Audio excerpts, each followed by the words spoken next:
Na nossa videoaula de hoje, nós vamos passar pela obra de Ariano Suassuna, reconhecendo as principais características que nelas se apresentam e vamos nos deter especialmente no texto A Farsa da Boa Preguiça, por se tratar da peça em que o dramaturgo traz o embate entre o erudito e o popular, ele traz para a cena esse embate, trazendo reflexões sobre o papel do intelectual e dos poetas populares, discutindo a função do escritor, do ócio criativo, da preguiça, do trabalho e da religiosidade.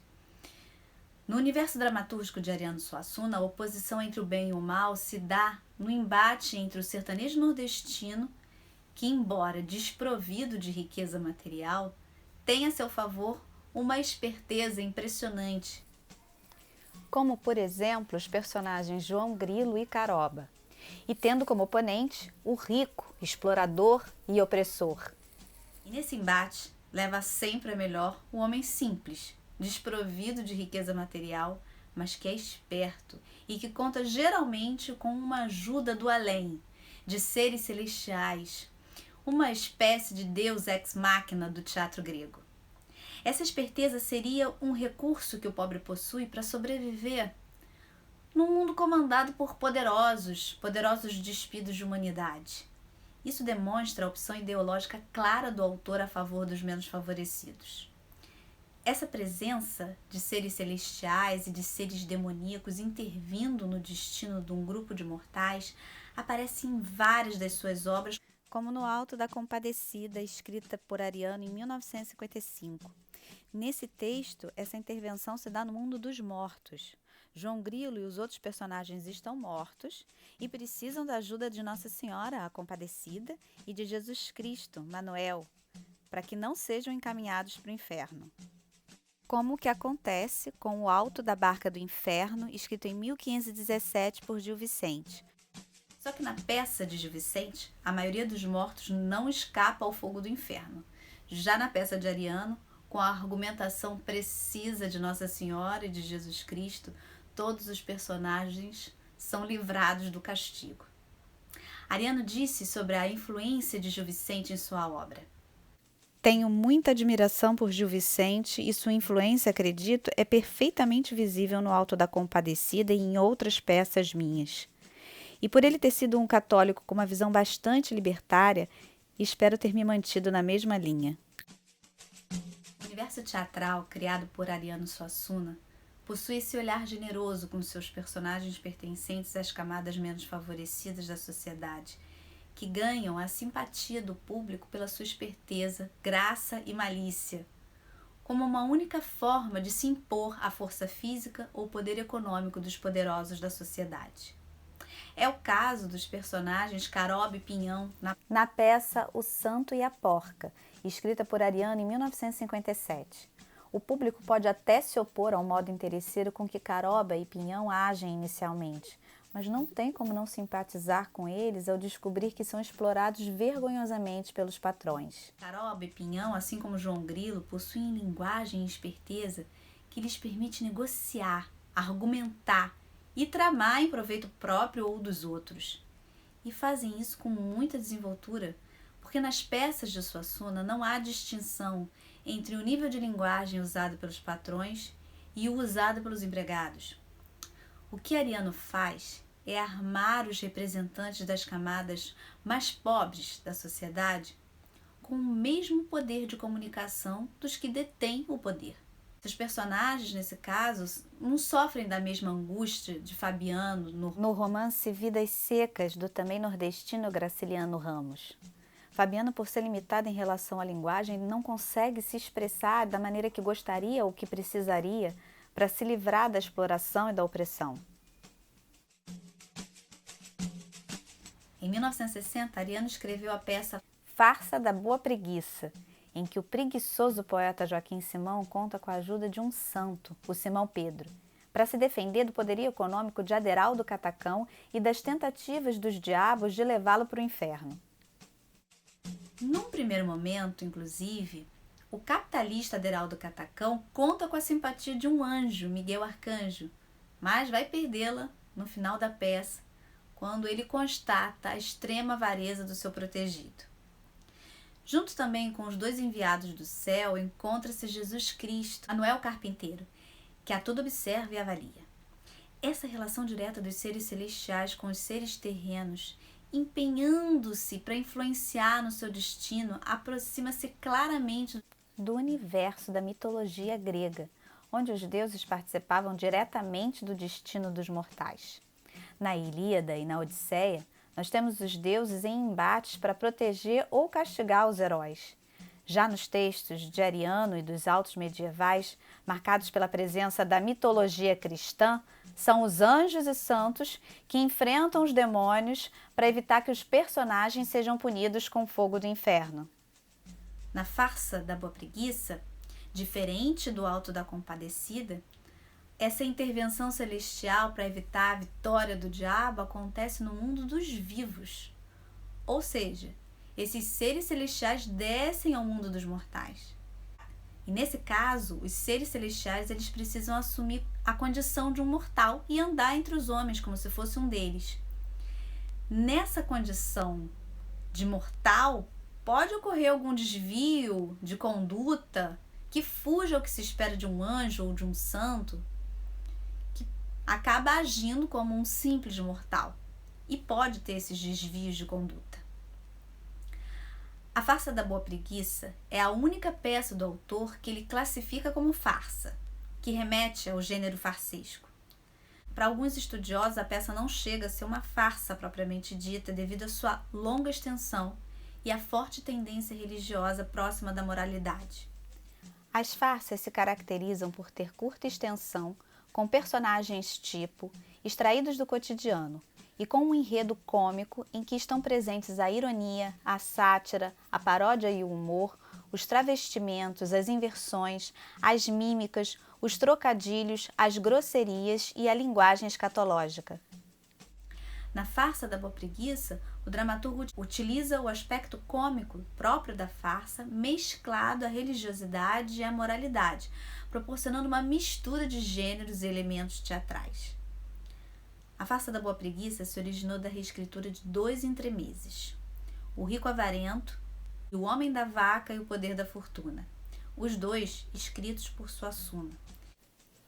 Entremês é uma peça curta de caráter popular, utilizando elementos como pancadarias, esconderijos e disfarces, aproveitando a capacidade de improvisação dos atores, sendo representada no princípio ou entre os atos ou no final de peças teatrais sérias e de longa duração.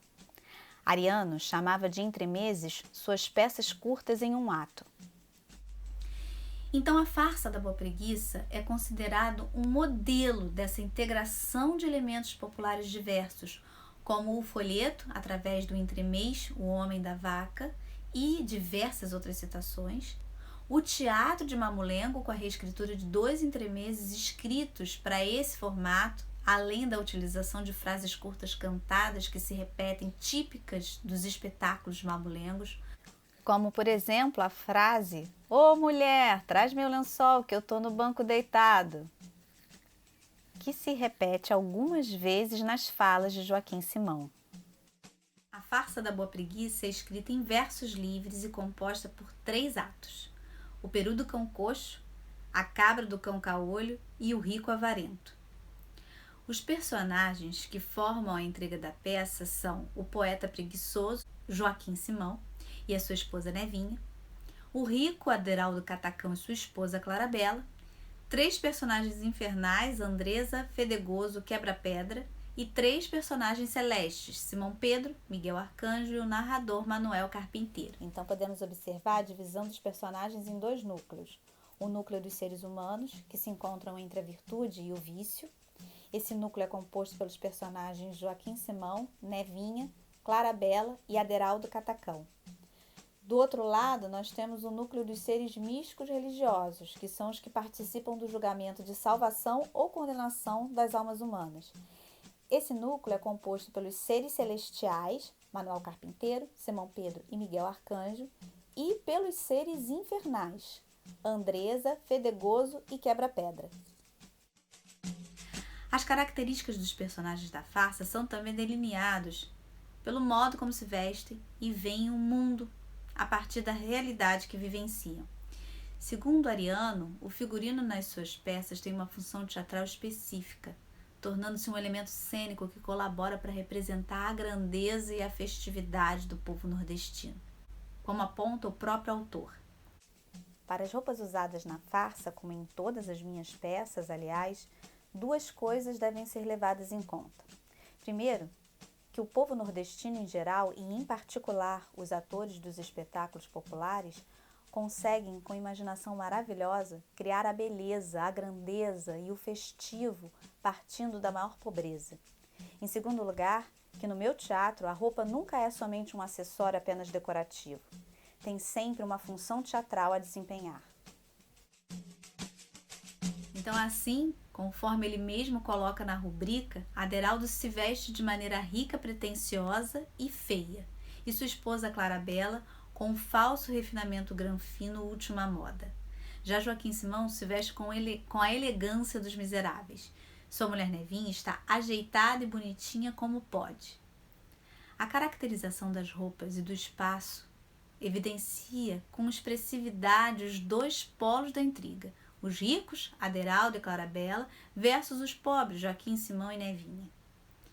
E é com os dois casais que se desenvolve o jogo farsesco, por meio do engano com o roubo do cheque de Aderaldo Catacão, do comportamento lascivo de Clarabella, das mutações dos personagens e das inversões da posição socioeconômica entre o pobre preguiçoso Joaquim Simão e o ricaço trabalhador Aderaldo.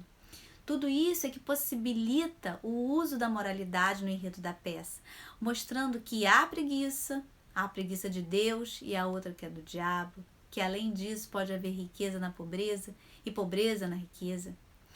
Então as preocupações religiosas pertencem à visão de mundo de Suassuna. E o próprio autor afirma que a sua visão religiosa do mundo e do homem tem influência direta no seu teatro. E por isso, na ação farsesca não podem faltar os elementos religiosos que dão esse tom moralizante da peça. E ao mesmo tempo em que apresentam um dos modos como o dramaturgo vê o mundo. Na farsa da Boa Preguiça, Suassuna mostra como ele vê a função do poeta, ou seja, como ele vê a função do artista. Para ele, o artista, ele tem um trabalho árduo de criar e recriar a realidade por meio da poesia, do imaginário, do inventado, que busca dar sentido, ressignificar a própria existência e a do outro, através das palavras simples, mas de forma significativa, diante do enredo da vida.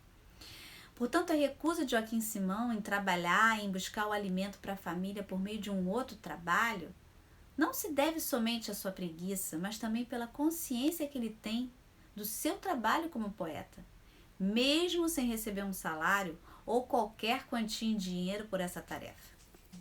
Farsa e moralidade andam juntas em folhetos na boca dos cantadores, nas representações dos mamulengueiros, trazendo sempre uma lição a tirar dos acontecimentos, no intuito de servir de exemplo, de advertir os homens e corrigir os costumes. Mas na farsa da Boa Preguiça existe mais do que a lição de moral contida nas manifestações populares nordestinas para a correção de más práticas do homem, porque a dimensão moralizante da farsa da Boa Preguiça está embasada no cristianismo, confirmando a visão religiosa que Suassuna tem do mundo, como ele mesmo já falou em diversas ocasiões. Eu recebi uma influência muito grande do escritor russo Dostoiévski. E ele tem uma frase que a mim me tocou profundamente. Ele disse: "Se Deus não existe, tudo é permitido." Então, quando eu li essa frase pela primeira vez, aí cheguei à conclusão. Eu disse o seguinte: ele tem razão. Se Deus não existe, tudo é permitido. E como eu vejo que nem tudo é permitido, então eu acho que Deus existe. A visão religiosa do dramaturgo tem função educativa, didática para o leitor ou para o espectador da peça. Seus personagens eles levantam questões ideológicas e mostram com a moralidade realizada em cada ato que as relações entre os homens devem ser justas, que os atos têm consequências tanto na vida espiritual quanto na própria vida. A Farsa da Boa Preguiça não foi um grande sucesso como o Alto da Compadecida, mas é a peça que o autor mais gosta. Foi criada totalmente em versos, sendo a peça menos encenada de Ariano Suassuna. Talvez devido à sua grande extensão, é uma peça longa, mas ela representa não somente uma nova perspectiva do dramaturgo dentro da sua própria obra, mas um projeto estético do autor, que buscou a integração das artes no trabalho artístico. Nessa peça, Ariano se posiciona com relação àqueles que criticavam a sua obra, sendo uma resposta aos que o chamavam de dramaturgo reacionário em tempos de pré-ditadura militar, marcado pelo forte engajamento político de artistas e intelectuais. Ariano responde às críticas por meio do seu próprio teatro, numa linguagem cômica, trazendo para dentro das cenas discussões sobre o ócio criador da poesia, a cultura popular e erudita, o papel do poeta popular em confronto com o intelectual vanguardista. Ariano pensa a cultura brasileira no seu próprio texto. E a farsa da Boa Preguiça vira um embate da cultura popular e erudita, demonstrando a existência de dois Brasis. Um Brasil do povo ligado aos cantadores, aos vaqueiros, aos camponeses, aos pescadores, que está em oposição a um Brasil submetido a uma burguesia pseudo-intelectualizada. A valorização da cultura popular é também debatida na peça a partir do momento em que a esposa do poeta insiste para que o marido mostre seus versos para Clarabella. E dessa forma de representar o mundo escrevendo, Ariano, logo na primeira aparição de Clarabella, já apresenta como ele vê esse intelectual urbano, esse que se fala amante das artes, carregado de ironia e de idealização da vida sertaneja. Clarabella, ao respirar o ar puro do sertão, cria uma situação cômica através do seu discurso que demonstra a imagem idealizada que a falsa intelectual, porta-voz da cultura oficial, como ela vê o espaço sertanejo. E muitas vezes ao longo da história, esse ambiente é retratado de forma pitoresca, rudimentar, selvagem, mas sem considerar os valores, a riqueza da cultura de um povo que conta nas feiras e praças suas histórias, os seus mitos e as suas lutas em uma terra seca, que retrata o Brasil real, segundo Ariano Suassuna. Clarabella se comporta conforme os modismos intelectuais e representa a ridicularização do intelectual. Aliás, ela foi inspirada na Escola de Mulheres e é considerada a personagem feminina mais importante do teatro de Suassuna. Segundo Suassuna, Clarabella é a falsa intelectual que fala difícil, comparece às crônicas sociais, coleciona santos e móveis antigos e mantém um salão, e discute problemas de arte formal ou arte conteudística. Porém, não consegue perceber o seu discurso alienado, que se encontra em total dissonância com a sua prática social, pois a conta de seu marido no banco está cada vez mais sólida e de direita, às custas da exploração e submissão do povo. Assim, na impossibilidade de apreciar o trabalho poético de Joaquim Simão, Clarabella se limita aos adjetivos, à superficialidade, ao pitoresco. E aqui Ariano mostra uma severa crítica ao intelectual que não consegue ver e entender a produção de uma arte e de um modo de pensar que não cabe nos moldes pré-estabelecidos. A crítica sobre a realidade brasileira, mais especificamente a realidade nordestina, com seus costumes arraigados, frutos de uma sociedade oligárquica e de uma cultura popular marcada pela religiosidade profunda, também colabora para o texto de Suassuna ser mais contundente. Embora tratem de questões locais próximas ao ambiente em que o autor vive, a temática abordada neles é de caráter universal. A Farsa da Boa Preguiça é um marco no seu teatro, pois é o texto onde fica claro que Ariano Suassuna parte dos elementos populares para sua criação erudita, dialogando com os autores e textos da tradição mediterrânica e brasileira.